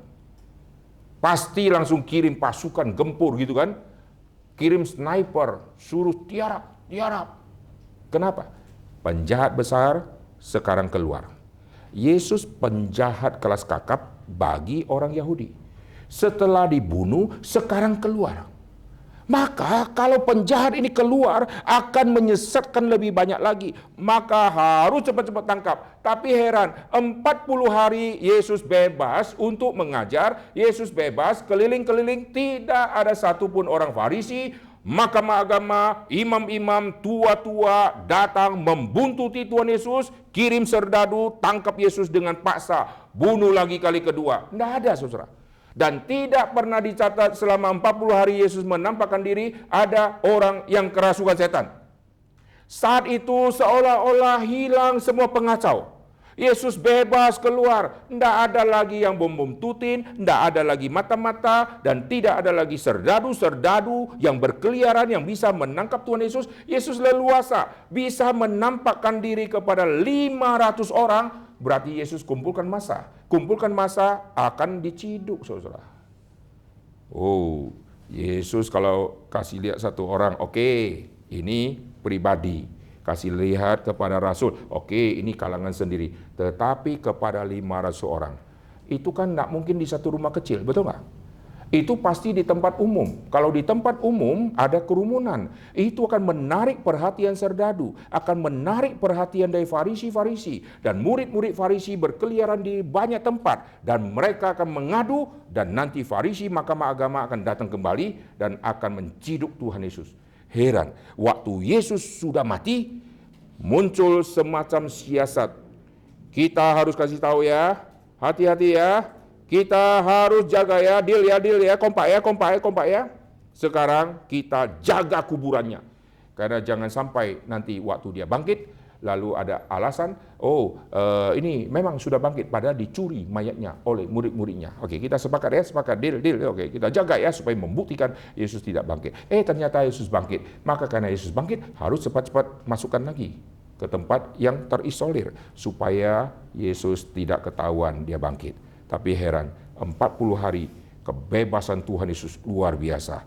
Batu yang hidup sekarang sedang mengkumpulkan semua batu-batu tercerai-berai, dan 40 hari Yesus susun satu persatu sampai hari ke-50 hari Pentakosta. Itulah peresmian gereja. Pembangunan rumah Tuhan dimulai dari batu penjuru. Setelah susun semua, muncullah hari penabisan bait suci. Di zaman Salomo, penabisan bait suci. Di zaman Esra Nehemia, penabisan. Di zaman Yesus yang sudah bangkit, Yesus kumpulkan semua batu-batu hidup. Batu-batu hidup tidak ada kafling, tidak bisa terlihat. Ini semua tidak terlihat, itu batu-batu yang hidup. Dan Yesus berkata, kalian semua yang batu-batu hidup ya, jangan terserak lagi ya, kumpul di Yerusalem. Nanti Roh Kudus akan turun. Waktu Roh Kudus turun, itulah hari jadinya gereja. Itulah penabisan gereja yang tidak terlihat. Itulah hari pertama semua bangunan rohani yang sudah terbangun itu diresmikan, dan itulah hari jadinya gereja. Maka sejak saat itu nanti semua orang percaya akan bertekun di dalam ajaran Rasul, di dalam ajaran Nabi dengan Kristus yang adalah fondasi. Setelah itu bangunan ini akan kokoh dan alam maut tidak akan menguasainya. Kenapa Yesus menubuatkan hancurnya bait suci Yerusalem? Karena mereka membuang batu penjuru, mereka ingin bangunan yang lain. Bangunan bait suci itu bangunan yang terlihat. Ada batu penjuru. Jikalau batu penjuru sudah dicowak dan dikeluarkan, itu sudah bukan bangunan yang asli. Karena bangunan yang asli mesti ada batu penjurunya. Lalu batu penjuru kalau sudah dibuang, mereka akan menggantikan dengan batu yang palsu.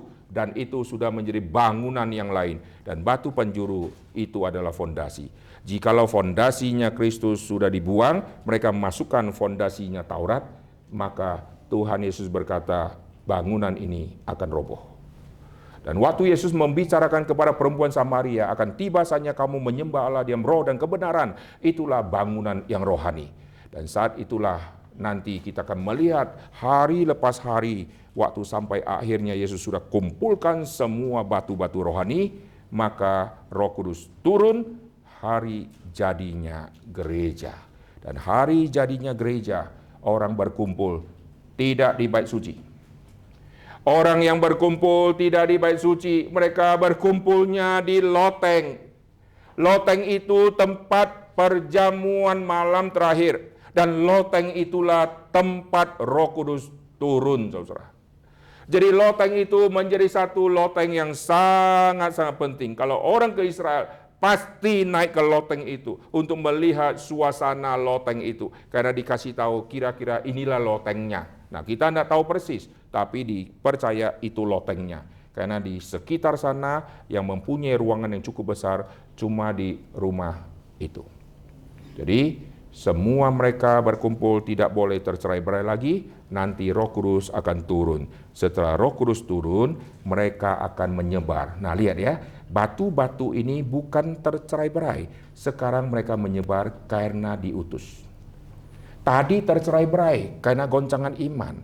Setelah dikumpulkan, sekarang pergi. Perginya bukan tercerai-berai. Maka kalau gereja, hamba Tuhan kah, majelis kah, pergi pelayanan, bukan tercerai-berai, bukan meninggalkan pelayanan, tetapi pergi dalam rangka diutus. Amin. Untuk apa? Untuk menemukan kembali semua batu-batu yang bukan dari timbunan ini. Batu-batu itu harus dituntun. Seperti tadi saya katakan, masih ada domba-domba di kandang lain yang harus Yesus tuntun, dan kita harus tuntun untuk masuk dengan Kristus yang adalah gembala. Maka di hari Pentakosta nanti Tuhan akan mengatur dengan penganiayaan Tuhan izinkan datang supaya semua batu ini terserak untuk diutus. Mereka tidak lagi berkumpul tetapi diserakkan, dalam arti mereka diutus dan mereka akan menemukan batu-batu yang lain. Maka Paulus nanti akan pergi sampai ke Roma. Maka ada tulisan kepada jemaat di Roma. Di Roma ada orang percaya. Paulus tulis kepada Galatia. Galatia ada batu-batu juga. Dan sudah jadi orang percaya. Paulus tulis kepada Efesus. Efesus daerah kafir, daerah yang banyak dewa-dewi yang luar biasa. Ada batu juga. Akhirnya satu persatu daerah muncul semua batu-batu yang mati, yang sekarang sudah dihidupkan. Dan mereka sekarang disatukan dengan Kristus yang adalah batu penjuru. Dan Kristus adalah kepala gereja. Itulah yang Paulus bahas dalam kitab Efesus yang sangat penting. Kristus adalah kepala dari seluruh tubuh. Maka seluruh tubuh harus aktif untuk mencari. Nah, lihat ya, sekarang saya akan simpulkan ya. Lihat anatomi tubuh kita. Seluruh anatomi tubuh kita ini Tuhan cipta dengan luar biasa supaya kita bisa gerak. Coba kalau Tuhan cipta kaki tangan kita tidak beraturan, kita geraknya tidak leluasa. Manusia ini luar biasa loh. Ketemu pohon manjat, ketemu bukit dia panjat bukit, ketemu tebing dia manjat tebing, ketemu air dia berenang, ketemu air yang dalam dia nyelam cari-cari barang. Heran. Ketemu jalan rusak dia loncat, ketemu pohon merintangi dia bakar pohonnya supaya nggak ada penghambat. Itu kaki manusia, tangan manusia, otak hebatnya luar biasa. Saudara perhatikan seluruh organ-organ tubuh kita. Ini harus dipakai untuk apa? Untuk membawa semua batu-batu yang mati untuk dibawa kembali kepada Tuhan. Tangan harus lincah, tangan harus gesit. Apa yang ada di tanganmu Musa? Tongkat. Sederhana. Tuhan tidak tanya, kau ada les apa enggak ya? Kau SD dari mana, SMP dari mana, negeri atau international school? Enggak ada, tongkat. Tongkat siapapun bisa dapat. Yang ada padamu, itulah yang Tuhan pakai. Lalu satu persatu dipakai. Kakimu. Alangkah indahnya kedatangan jejak-jejak kaki. Kaki. Kaki ini sama, semua anak lahir ada kaki kok. Itu modal yang Tuhan sudah kasih dari kita lahir, saudara. Itu semua ada. Mulut. Saudara ngomong tidak pernah dicas kuota ngomong. Coba bayangkan, ada orang cas. Bapak sudah ngomong sekian puluh ribu kata, kena biaya. Kita kalau telepon kan dicas kan. 3 menit, wah dipotong berapa ribu. Yang paling kesal kalau telepon ke bank. Silakan tinggalkan pesan Anda. Tekan 1, sengaja lambat dia. Kenapa? Tekan 1 untuk langganan, tekan 2, cepat sedikit enak. Tekan 1 untuk bantuan operator. Sampai dia selesai baca sudah 10.000 kita dipotong. Saudara. Kita waktu ngomong, lalu dia bilang sebentar ya, diputarin satu lagu. Nani noni nggak tahu dia kemana saudara. Maaf ya, terima kasih sudah sabar menunggu. Jadi begini, Bapak bisa ulangi nomor kartu kredit Bapak. 3, oke, 3, 2, 1, diulangi lagi saudara. Ibu kandung, udah mati misalnya gitu ya. Bapak kandung, itu nggak ditanya semua. Anak pertama, anak kedua, itu nggak ditanya semua. Tanggal lahir, oke. Oke Pak, saya sudah cocokin dan benar adanya. Sebentar ya, saya lihat dulu. Oke, Bapak mau tanya mutasi tanggal berapa? Setelah selesai 30.000 kena potong saudara. Semua kalimat kita dihitung dari detik-detik dan menit yang dipakai. Tapi Tuhan cipta kita dari kecil ngomong, enggak pernah dikuotakan oleh Tuhan. Betul nggak? Gratis saudara. Pakai saudara. Dan Tuhan kasih kita kaki jalan, terus jalan. Berhenti di mana silakan, jalan terus.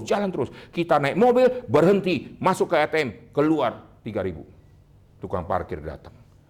Di luar kota 5.000, di tempat yang lain masuk ke mall itu kita bayar 10.000. Kita masuk ke taman safari lihat binatang bayar ratusan ribu. Hanya lihat binatang bayar ratusan ribu. Kita masuk mall lihat manusia, kok Tuhan tidak pasang tarif. Lihat monyet kita bayar, lihat harimau kita bayar. Kok lihat manusia ciptaan Tuhan, kok enggak bayar ya? Mestinya bayar ya. Coba kalau saudara buka mall pasang tarif. Masuk mall, lihat manusia bayar. Mallnya langsung bangkrut. Tuhan kasih manusia bisa pandang, manusia Tuhan tidak pasang tarif. Kita parkirkan kaki kita di bumi, Tuhan tidak tarik pajak. Mobil kita taruh di bumi, bumi Tuhan tidak tarik ongkos. Kita beli kafling begitu mahal, kita bayar PBB, Tuhan nggak tarik PBB dari kita. Tuhan baik nggak? Tuhan sudah kasih semua fasilitas, Tuhan sudah begitu baik. Yang Tuhan tuntut, lakukan apa yang Tuhan perintahkan dari yang ada padamu. Mulut pakai, mata pakai lihat jalan, tangan pakai untuk melayani, lalu kaki pakai untuk melangkah, otak pakai untuk memikirkan pekerjaan Tuhan. Itu. Jikalau semua sudah ada tapi males, maka Tuhan akan menghukum kita. Karena kaki dikasih, enggak melangkah. Tangan dikasih, enggak giat. Otak dikasih, enggak pernah merencanakan pekerjaan Tuhan yang besar. Mata dikasih, enggak mau melihat ladang Tuhan sudah menguning. Mulut dikasih, terus diam. Mulut dikasih, terus gosip. Mulut dikasih, terus marahin anak. Mulut dikasih, enggak pernah kabarkan Injil. Maka mulai hari ini, biar semua kita yang dulunya batu-batu mati, yang sekarang sudah menjadi batu hidup, sekarang kita bukan dicerai-beraikan, tapi kita diutus. Alangkah indahnya satu pergi, satu ke sana, satu ke sana. Saya didik jemaat di tempat saya. Waktu saya pergi ke kota lain penginjilan, kalian khotbah di sekolah sana, kalian silakan layani di tempat yang lain. Sehingga nanti kalau saya pulang, saya pelayanan seperti ini, kalian pelayanan seperti ini, kita waktu digabungkan, kita semua melayani Tuhan. Jangan kalau saya pergi, kalian tidak melayani. Waktu saya di tempat sana, ayo layani, saya sendiri yang lain. Tidak, saya pergi pelayanan, kalian juga pelayanan. Maka kami atur seperti ini. Waktu saya isi tempat lain, tim kami isi ke panti asuhan. Waktu saya pergi ke satu tempat, lalu hamba Tuhan kita yang lain KKR ke sekolah, KKR ke universitas. Ini semua gerak untuk kemuliaan nama Tuhan. Amin. Harap di sini dilakukan seperti ini. Kalau hamba Tuhan pergi pelayanan, majelis juga melayani di tempat yang lain. Lalu semua kita gerak melayani. Kita akan menjadi berkat bagi banyak orang. Dan gereja reform tidak mungkin akan dibenci. Gereja reform akan diharapkan keberadaannya. Saya sudah membuktikan hal ini. Saudara lihat di channel Gary Citra, saya khotbah di GBI Rock. Saya tidur di dalam gereja GBI Rock. Orang-orang seperti itu mana mungkin terima reform, tetapi mereka sangat welcome. Yang penting bagaimana sikap kita sama mereka. Saya pakai GPDI, saya khotbah di GPDI. Dan saya ketemu pendeta-pendeta di Pentakosta, tidur di rumahnya, tidur di rantai, dan kami bawa kasur angin, dan ada yang tidur di tikar. Dan mereka sangat hormat. Kami kalau datang ke daerah, mereka tahu, waduh, mereka buka pintu, saudara. Ini saya di Pontianak, nanti akan ke Bandung, akan ke Bengkulu, saya akan khotbah 25 sesi. Sebelum ke sini, saya khotbah 20 sesi di Jatim. Dan ini mayoritas semua di tempat yang bukan GRII. Pakai GKT, lalu pakai di GUPDI. GUPDI adalah Gereja Utusan Pantekosta, pakai di situ. Lalu pakai GPDI, pakai GBT, lalu pakai lagi banyak tempat GPDI lah, GBI Rock, macam-macam saudara. Kita sangat diharapkan saudara. Kalau saya tidak pulang selama 3 minggu sampai 1 bulan, saya mungkin sudah sampai putus sibau, saudara. Saya dari reform, tetapi waktu mereka tahu saya datang, mereka senangnya luar biasa. Kalau saya tidak batasi, itu saya akan isi terus seluruh sekolah-sekolah yang ada di GKKB. Cuma karena jadwal dia agak fragmen, saya harus menunggu terlalu lama, maka saya bilang saya akan layani 3 kali di sekolah GKKB, supaya saya bisa layani di STT yang ada di Ngabang. Begitu mereka dengar saya datang, mereka akan stop kuliah, mereka kumpulkan mahasiswa, lalu saya ngajar mereka. Lalu saya akan ke STT Berea, kapan saja Pak Iter datang, kasih tahu jam berapa, kita kumpul semua. Padahal mereka bukan dari GRI. Lalu saya akan layani di STT di Makedonia, dan siswa-siswa yang ada di Makedonia.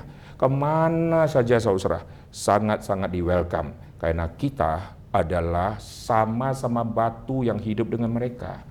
Saya tidak batu penjuru, saya batu yang hidup, kamu batu yang hidup. Kita sama, cuma beda gereja saja. Maka kita tidak boleh sombong. Maka di hadapan mereka, sama saya sama mereka, semua kawan, rangkul-rangkulan kalau foto. Saudara. Dan waktu saya tiba di gereja mereka, mereka tahu saya mau tidur di situ. Waduh, mereka sungkan. Aduh Pak Iter, saya pikir Pak Iter tidak tidur di sini. Itu loh Pak Iter, kami sudah siapkan di satu tempat yang tempat kamarnya jauh lebih bagus. Saya bilang tidak Pak, kami semua akan tidur di sini. Jangan khawatir, kami sudah biasa tidur di kursi, di lantai, di mana saja. Oh gitu ya, dia kaget saudara. Setelah dia lihat kami bukan hanya ngomong di khotbah, tetapi apa yang kami lakukan dia lihat sendiri. Dia lebih hormat lagi sampai hari ini. Saudara, kalau dengar khotbah saya di kubu mereka, saya khotbah keras saudara. Tetapi khotbah keras mereka terima. Karena saya datang dengan bersahabat, saya datang membawa firman, saya koreksi dengan firman. Akhirnya sampai hari ini, saya diterima di semua aliran. Bukan karena saya kompromi. Saudara coba dengar semua khotbah ada di YouTube. Tidak ada saya kompromi sama mereka. Dan saya kritik sini, kritik sana. Karena kebenaran. Tapi mereka puji Tuhan mau dengar. Lalu setelah itu kalau nanti datang lagi mereka akan senangnya minta ampun susah. Maka selama di Ponti sesi saya sangat banyak. Dan nanti habis dari sini nanti malam ada di GKNI. Lalu besok ada seminar di sini. Lusa saya akan khotbah di 2 sesi di sekolah. Lalu setelah itu akan menuju ke Batang Tarang, isi sesi di Christian Center lalu nginap di situ. Lalu besoknya akan ke STT Aras Tamar di Ngabang dan saya akan layani di situ. Habis selesai dari situ langsung ke STT Berea di Darit di Ansang. Lalu setelah selesai langsung malam-malam nginap di STT Makedonia. Lalu setelah itu besoknya layani sampai malam lalu nginap di situ. Dini hari akan berangkat pulang ke Jakarta. Sampai ke Jakarta besoknya akan ke Bandung. Habis selesai Bandung langsung terbang ke Bengkulu. Dan seluruh sesi ada 25 sesi. Ini semua pelayanan yang sangat-sangat capek. Di Bengkulu saya isi di STT, mereka tidak ada ongkos. Saya tahu STT-nya tidak ada duit. Pak, Bapak bisa nggak di Zoom aja? Saya bilang tidak, saya mau datang fisik. Saya mau datang ketemu semua mahasiswa. Tapi kami nggak ada ongkos untuk bayar tiket, untuk makan, untuk hotel. Nggak apa-apa, pokoknya saya akan datang, kumpulkanlah mereka. Wah, mereka senangnya minta ampun. Kami kalau layani STT, Aras Tamar, dan yang lain-lain itu, mereka yang susah sekali. Mereka nggak mungkin undang hamba Tuhan. Maka saya kalau kasih tahu mereka, lalu kasih tahu saya bisa isi, mereka senangnya minta ampun. Saya sampai ke pulau-pulau di Sulawesi Utara, saya cari di sini STT-nya ada di mana. Ada satu STT kecil luar biasa, muridnya cuma 15. Saya datang itu, saudara. Saya ketemu pimpinannya, saya bilang saya gini, bolehkah kita kenalan? Bolehkah saya isi untuk mahasiswa? Langsung kenalan. Di satu tempat muridnya 300, saya juga datang ketemu pimpinannya, langsung muka tembok saja. Karena kita datang bukan cari musuh, saya mau layani. Langsung atur sama mereka. Di pelosok, di pulau-pulau ada STT, saya datengin, lalu atur layani mereka. Saya ke Jakarta, masih ada waktu, bawa saya ke STT. Lalu saya dibawa ke STT Wesley. Di STT Wesley saya masuk, nekat aja masuk. Ketemu satu orang kenal saya. Lalu akhirnya lobby saya bisa isi di STT Wesley. Saya isi di STT Iman. Dan yang hadir ada doktor-doktor, oleh pendeta-pendeta senior semua ada di situ. Kita kawan, kita bukan lebih hebat dari mereka. Kita sungguh-sungguh mau melayani. Dan mereka buka pintu, saudara. Ingat, mereka bukan memusuhi kita. Mungkin kita yang memusuhi mereka.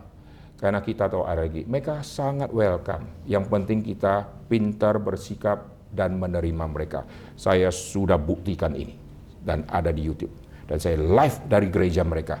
Supaya saudara tahu inilah gereja mereka yang kami pakai. Kami foto sama mereka, kami makan sama mereka, mereka masak untuk kami, lalu mereka layani kami. Wah, luar biasa. Reform sangat dibutuhkan, amin. Karena reform milik semua. Mari kita berdoa. Bapa di surga, kami berterima kasih untuk firman yang sudah kami dengarkan ini. Tuhan, bangunkanlah kami. Tuhan, jadikan kami batu-batu yang hidup ini bukan menjadi batu-batu yang mati kembali, yang statis, yang tidak lagi bergerak.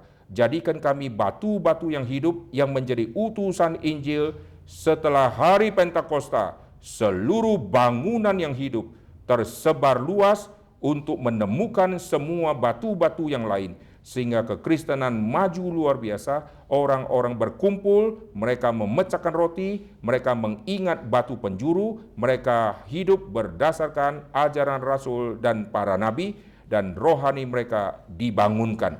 Kami bersyukur jikalau tidak ada hari Pentakosta, maka tidak ada gereja A, gereja B, gereja C sampai hari ini.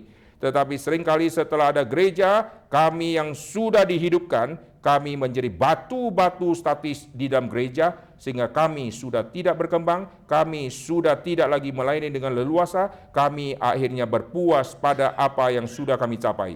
Tuhan, ampuni kami supaya sekali lagi kami sekarang menjadi berkat untuk sesama batu-batu yang hidup, yang mungkin sekarang ada di gereja-gereja yang berbeda-beda dengan kami, tetapi kami adalah anggota-anggota tubuh Kristus yang sudah diselamatkan, yang sudah disatukan. Tuhan, pertemukanlah kami dengan batu-batu yang kelak akan Tuhan selamatkan. Yang sekarang mungkin mereka menolak, hati mereka keras seperti batu, Tetapi jikalau roh Tuhan sudah melembutkan batu yang keras, mereka akan menjadi batu yang lembut, selembut daripada barang-barang ciptaan yang begitu lembut. Karena hati manusia yang keras, jikalau sudah dilembutkan, akan sangat-sangat lembut. Sehingga firman Tuhan akan diterima dengan hati terbuka. Tuhan ampuni kami, Tuhan perbaharui kami, biar di hari Paskah ini kebangunan terjadi di dalam diri setiap kami. Dengar doa kami, dalam nama Tuhan Yesus kami berdoa. Amin. Oke, saya akan serahkan kepada Pak Jun kembali supaya saya bisa pantau rekaman ini ya. Nanti harap berikutnya kalian punya rekaman.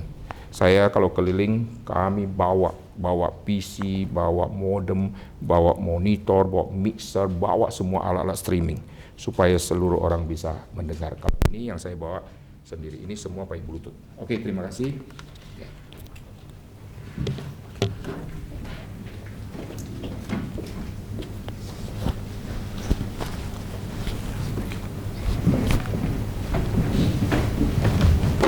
Ya, kita bersyukur untuk firman Tuhan. Mari sama-sama kita bangkit berdiri, kita mengucapkan pengakuan rasuli bersama-sama. Aku percaya kepada Allah, Bapa yang Maha Kuasa, Khalik langit dan bumi, dan kepada Yesus Kristus, Anak yang tunggal Tuhan kita, yang dikandung dari Roh Kudus, lahir dari anak darah Maria, yang menderita sengsara di bawah pemerintahan Pontius Pilatus, disalibkan, mati dan dikuburkan, turun ke dalam kerajaan maut. Pada hari yang ketiga, bangkit pula dari antara mati, naik ke surga, duduk sebelah kanan Allah, Bapa yang Maha Kuasa, dan dari sana Ia akan datang untuk menghakimi orang hidup dan mati. Aku percaya kepada Roh Kudus, gereja yang kudus dan am, persekutuan orang kudus, pengampunan dosa, kebangkitan tubuh, dan hidup yang kekal. Amin. Silakan duduk, Bapak sekalian. Kita bersyukur dengan firman Tuhan yang sudah memberkati kita, dan kita akan memberikan respon kita kepada Tuhan, yaitu kita akan memberikan persembahan. Pada minggu ini minggu kedua, ada 2 kantong persembahan. Jadi yang pertama untuk operasional gereja, yang kedua yang ada tanda lakban kuning itu adalah untuk persembahan kepada sekolah teologi kita, STTRI, dan juga SPRI dan SKRI. Nanti Bapak Ibu sekalian bisa jalan ke depan, di sini ada 2 bagian, kita bisa memberikan persembahan, dan kita akan menyanyikan lagu nomor 4 untuk mempersiapkan hati kita. Nanti bait kedua kita mulai memberi persembahan.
Mari kita bangkit berdiri, kita masuk dalam doa persembahan. Mari kita bersatu dalam doa. Bapa kami yang ada di surga, kami ucap syukur padamu Tuhan atas kesempatan yang Tuhan berikan pada kami hari ini ya Tuhan, mendengarkan firman Tuhan. Dan syukur Tuhan karena Tuhanlah batu penjuru hidup yang membangkitkan kami umat-umat-Mu ya Tuhan dan boleh datang ke hadapan-Mu dan menjadi saksi-Mu di dunia ini ya Tuhan. Kami minta syukur Tuhan atas kesempatan yang telah Tuhan berikan kepada kami untuk memberikan persembahan ya Tuhan, pakai persembahan ini untuk kemuliaan nama-Mu. Kami minta syukur Tuhan, dalam nama Tuhan Yesus Kristus kami berdoa. Amin.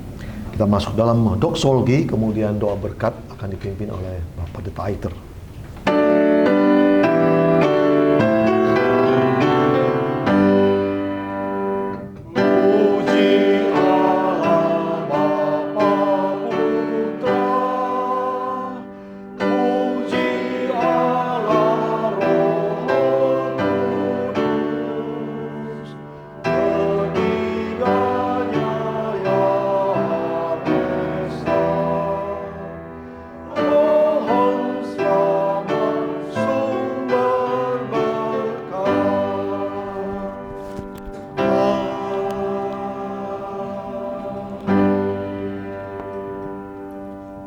Jemaat sekalian, pulanglah dan terimalah berkat.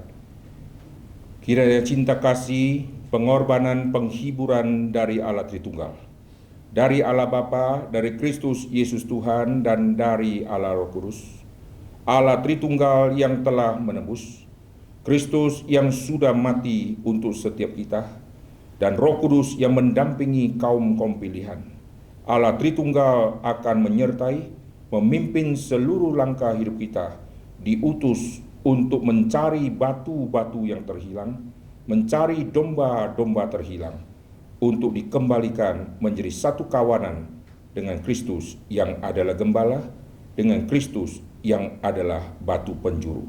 Kiranya anugerah Tuhan turun atas kita semua, menjadi saksi Tuhan yang hidup, dari hari ini sampai selama-lamanya.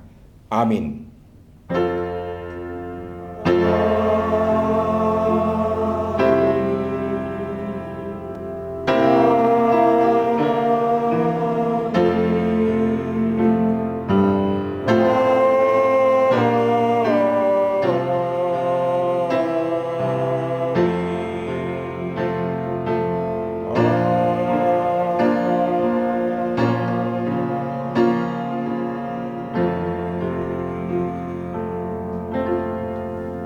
Silakan duduk, doa teduh kebaktian selesai. Saudara diingatkan, besok saya akan mengisi sesi ini, ada tanda tanya ya. Iblis juga membunuh Yesus.